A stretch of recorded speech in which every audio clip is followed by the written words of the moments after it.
അച്ഛനെ കൊന്ന കാര്യം അതിന് സമ്മതിച്ചോ? വയലിയുടെ കുടുംബസ്വത്താണ് പറയുന്നത്. ആണോ? ആഹാ, ഇതുപോലെ വിലപിടിയുള്ള സാധനങ്ങൾ ഇനിയും പൈലിന്റെ കുടുംബത്തുണ്ടോ? അപ്പൊ പൈലി ഇനിയും കണ്ടു മേടിക്കും അല്ലേ ഫിറോസെ? അയ്യോ നല്ലല്ലേ. എന്ന് പറ, അന്ന് രാത്രി ശരിക്കും എന്താ സംഭവിച്ചത്? അച്ഛൻ മരിച്ച രാത്രി ഒരു സ്ത്രീയെ ആരൊക്കെയോ ചേർന്ന് കുഴി തോണ്ടി അടക്കിയ കാര്യം പൈലി അച്ഛനെ അറിയിച്ച രാത്രി. ആണെന്നത് പണ്ടേ പറഞ്ഞതല്ലേ സാറേ, അതിനെക്കുറി എനിക്കൊന്നും അറിയത്തില്ല.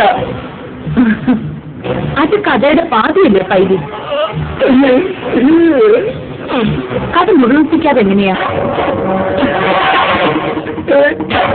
അന്ന് രാത്രി അച്ഛൻ പോലീസിനെ വിളിക്കുന്നത് കണ്ട് ഭീതിയോടെ ഇരുളിലേക്ക് ഓടി ഒളിച്ച പൈലി. പിന്നെന്താ ഉണ്ടായത് പൈലി? പറ. പറയാം